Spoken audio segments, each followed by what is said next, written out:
towards 2012, bro. Well, 2010, 11, I started getting into like drugs. I messed my back up at work. I started taking pain pills. Oh man. I was prescribed pain pills. I had to keep working, so I kept taking them. Right.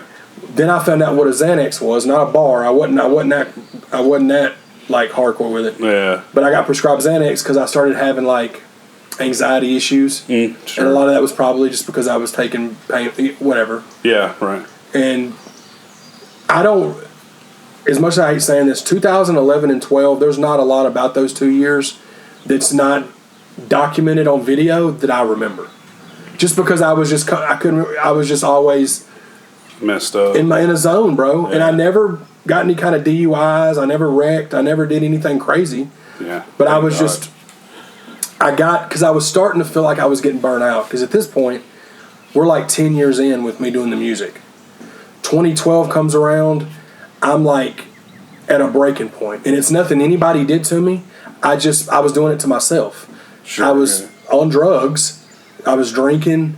There'd be nights I'd go to the Rutledge, and the Rutledge was not close to my house, right? Like 50 minutes from the Rutledge, right? Yeah. It's 4th Avenue. I live in like Springfield. Right, yeah. So like I'm driving at like 1:30 in the morning, dude. Have no business driving. Wasn't completely fucked up to the point, but like I'm like, what? I was doing that twice a week because we Friday night, Saturday night, we would do shows at the Rutledge. Right. And I was like, man, what am I doing? And I got burnt out, bro. And then I quit social media. I quit music in 2012 and deleted all my stuff. I was on one, bro. Like, and nobody understood. It was some other stuff that happened that kept me away. That it's whatever. But like, I was just burnt out, bro. The majority of the reason was I was burnt out, and I started a different YouTube channel talking about like movies and wrestling, which I still talk about now, but just so I could have some kind of outlet. Sure. I would wake up, take my medicine, go to work for 8 to 10 hours Monday through Friday, come home, and it's like I gave up on music. I was burnt out, dude. And one day, my buddy, shout out to one of my closest friends in the world, Chance Richardson. He's the one that Revolution One. He does all my marketing. He's the one that shoots the Over the Top podcast with me and my boy Tony. Okay. One of my closest friends since 2008. Nice, yeah. He found my other YouTube and was like, man, I just want you to know I love your content. I don't know what you got going on, but I always support you. I'd love to see you get back into music. And him and my boy Brandon E. both were like that. Everybody would check in on me, but I just wouldn't respond to people. Yeah. I don't know what was wrong with me, bro. I was just in a different space. Right. But people go through seasons, man. It was like 2 years, June of 2012 to June of 2014.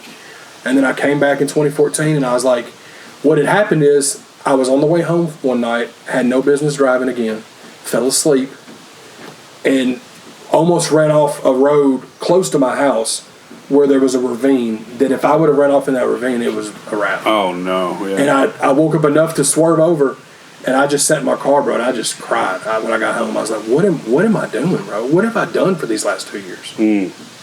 Wow, man. And I was going to ask you, was there a point? And that was it. Yeah. And then, like, I was like, it's like I had like a self-evaluation. I was like, bro, you're fucking bullshitting, bro. You just fucked up all this momentum you had. And then I started beating myself up over it. But then I started thinking, well, I needed to do that. That was the higher power's way of saying, slow down. And if I wouldn't have slowed down, I wouldn't have met a lot of the people that I know now. I wouldn't have met Mel, who's like my heart, Shout out, Mel. Like she's made me such a better person in all different ways. I would have never met her. The route that I was going, I would have died. I would have wrecked my car. I was just on that trajectory, bro. Sure. And I wasn't out of control where I wasn't professional or nothing like that, but for me, I knew there was a problem there. Yeah. And that's the first, time. If you could actually admit there's something wrong, that's like a big deal. And you're in that space. And people a lot of times are ashamed of that, and I hate that people feel like they have to be ashamed of that stuff because everybody out here's got something going on, man. Everybody's got a vice, and it may not be drugs or alcohol. It may be gambling. It may be cheating. It may be eating. It may be whatever. You're right. Everybody's got something, because nobody out here is perfect. So like, I don't know. Like I felt that, and when I came back in like July of 14, I was like, man, I'm just gonna be. It's like I had a rebirth of myself. Like I was like, I'm gonna be positive, nothing but positivity, no complaining, work hard, get back on this music shit. And because I fucked up for 2 years, bro, and all the momentum we had, it just went like this. Yeah. Other than the people that were still doing it, theirs went up like this. Right. Because I came back, and I started working on stuff and dropped some projects, and I dropped a project in I want to say 20. Well, I dropped Fatboy Swag 3 when I came back, but it was all songs that were recorded before I quit. And then I dropped Happy Days, which was like my first album back. And it's a little rusty, but it's got a lot of cool songs on it. That was 2017. And then, like I said, I did a trilogy with Fatboy Swag, so I was like, let me do a Baker's Dozen trilogy. I was at work one day at Best Buy, and I was like, man, if I do songs with just 13, or albums with 13 songs on them, let me do 3 of them. We'll call it Baker's Dozen. Because Baker's Dozen's 13. Right. So that's when I started getting back in the groove. I was starting like, man, I'm back. This is 2018. And then, it kind of leads us up to where we're at now. I dropped, a couple albums after that, which I think we've talked about. But I was going to ask you really quick. And I'm sorry for interrupting, but this could be important, very important, which it is. If there's anybody out there who's watching this who they went through years and they just can't kick it. Mm-hmm. They just can't, and they know they're going downward, and they just can't get off of whatever it is, opiates or anything like that, or something that's ruined their life. Mm-hmm. What is there anything that you could say that you can lead them to a wake up call? Like, or is there any advice?